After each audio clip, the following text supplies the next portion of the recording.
Praise the Lord. இன்றைக்கு daily dose of divine சேனல்ல ஏசாயா 44ஆம் அதிகாரம் வாசிக்க போகிறோம்.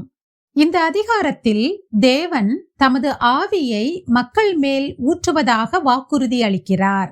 சிலை வழிபாட்டின் வீணான தன்மையை ஏசாயா தெளிவாக எடுத்து காட்டுகிறார். கர்த்தரே ஒரே உண்மையான தெய்வம் என்று அறிவிக்கப்படுகிறது.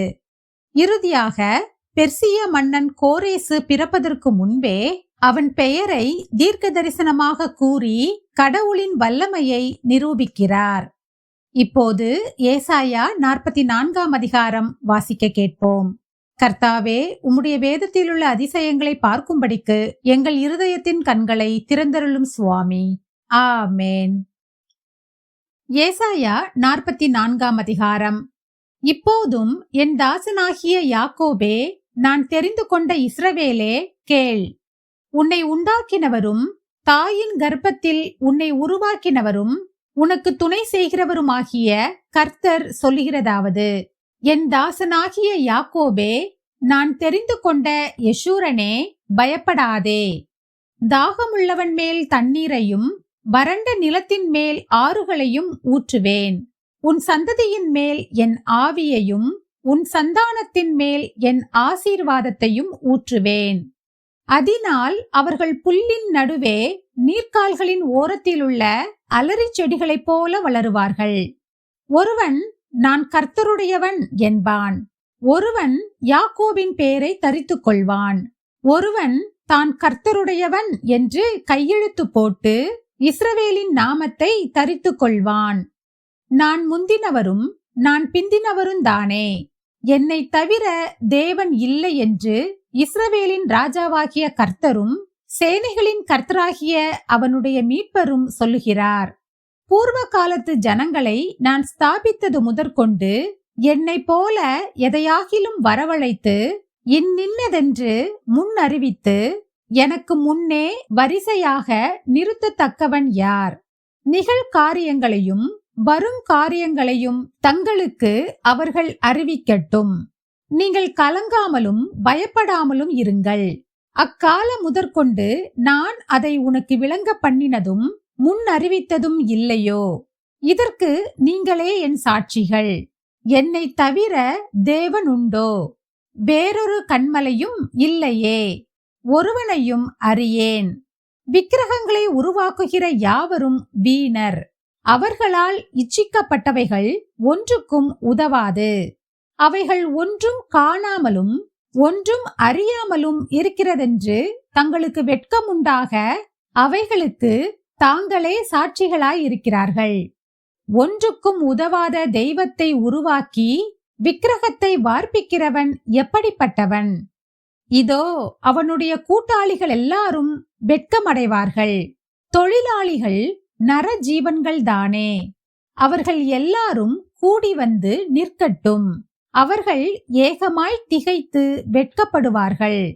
கொல்லன் இரும்பை குறட்டால் இடுக்கி உலையிலே காய வைத்து சுத்திகளால் அதை உருவாக்கி தன் புய பலத்தினால் அதை பண்படுத்துகிறான். பட்டினியாயிருந்து பலனற்று போகிறான். தண்ணீர் குடியாமல் களைத்து போகிறான். தச்சன் நூல் பிடித்து மட்டப்பலகையால் மரத்துக்கு குறி போட்டு உளிகளினால் உருப்படுத்தி கவராசத்தினால் அதை வகுத்து மனுஷ சாயலாக மனுஷ ரூபத்தின்படி உருவமாக்குகிறான். அதை கோவிலிலே நாட்டி வைக்கிறான். அவன் தனக்கு கேதுருக்களை வெட்டுகிறான். ஒரு மருத மரத்தையாவது ஒரு கர்வாலி மரத்தையாவது தெரிந்து கொண்டு காட்டு மரங்களிலே பலத்த மரத்தை தன் காரியத்துக்காக வளர்க்கிறான். அல்லது அசோக மரத்தை நடுகிறான். மழை அதை வளரச் செய்யும். மனுஷனுக்கு அவைகள் அடுப்புக்காகும் போது அவன் அவைகளில் எடுத்து குளிர் காய்கிறான். நெருப்பை மூட்டி அப்பமும் சுடுகிறான். அதனால் ஒரு தெய்வத்தையும் உண்டு பண்ணி அதை பணிந்து கொள்ளுகிறான். ஒரு விக்கிரகத்தையும் அதனால் செய்து அதை வணங்குகிறான். அதில் ஒரு துண்டை அடுப்பில் எரிக்கிறான்.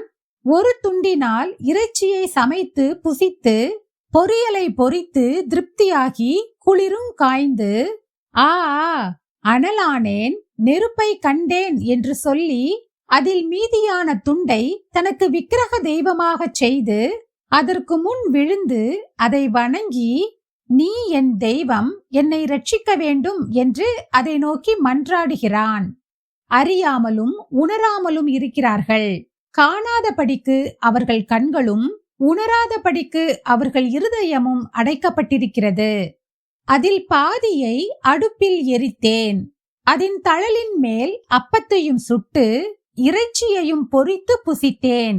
அதில் மீதியான துண்டை நான் அருவருப்பான விக்கிரகமாக்கலாமா, ஒரு மரக்கட்டையை வணங்கலாமா என்று சொல்ல தன் மனதில் அவனுக்கு தோன்றவில்லை. அம்மாத்திரம் அறிவும் சொரணையும் இல்லை. அவன் சாம்பலை மேய்கிறான். வஞ்சிக்கப்பட்ட மனம் அவனை மோசப்படுத்தினது. அவன் தன் ஆத்துமாவை தப்புவிக்காமலும் என் வலது கையிலே அபத்தமல்லவோ இருக்கிறதென்று சொல்லாமலும் இருக்கிறான். யாக்கோபே, இஸ்ரவேலே, இவைகளை நினை. நீ என் தாசன், நான் உன்னை உருவாக்கினேன். நீ என் தாசன். இஸ்ரவேலே, நீ என்னால் மறக்கப்படுவதில்லை. உன் மீறுதல்களை மேகத்தைப் போலவும் உன் பாவங்களை கார் மேகத்தைப் போலவும் அகற்றி விட்டேன். என்னிடத்தில் திரும்பு, உன்னை நான் மீட்டுக் கொண்டேன். வானங்களே, களித்து பாடுங்கள், கர்த்தர் இதைச் செய்தார். பூதலத்தின் தாழ்விடங்களே, ஆர்ப்பரியுங்கள். பர்வதங்களே, காடுகளே, காட்டிலுள்ள சகல மரங்களே, கெம்பீரமாய் முழங்குங்கள். கர்த்தர் யாக்கோபை மீட்டு இஸ்ரவேலிலே மகிமைப்படுகிறார். உன் மீட்பரும் தாயின் கர்ப்பத்தில் உன்னை உருவாக்கினவருமான கர்த்தர் சொல்லுகிறதாவது, நானே எல்லாவற்றையும் செய்கிற கர்த்தர். நான் ஒருவராய் வானங்களை விரித்து நானே பூமியை பரப்பினவர். நான் கட்டுக்கதைக்காரரின் குறிகளை அபத்தமாக்கி குறி சொல்லுகிறவர்களை நிர்மூடராக்கி ஞானிகளை வெட்கப்படுத்தி அவர்கள் அறிவை பைத்தியமாக பண்ணுகிறவர்.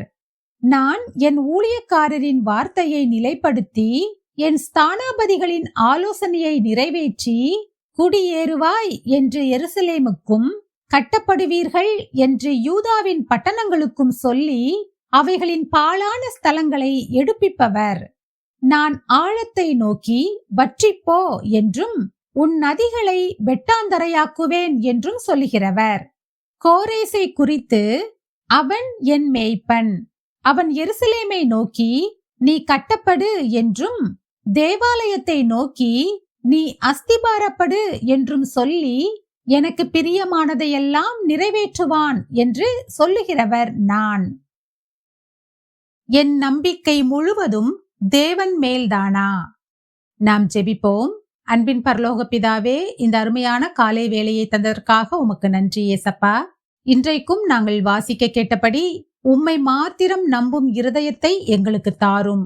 உம்மையே நம்பி உம்மை உறுதியாக பற்றி பிடித்துக்கொண்டு உமக்கென்று வாழ எங்களுக்கு கற்றுத்தாரும். இயேசுவின் மூலம் ஜெபிக்கிறோம் பிதாவே. ஆமேன், ஆமேன். நாம் அடுத்த நாள் வேத வாசிப்பில் சந்திப்போம். God bless you.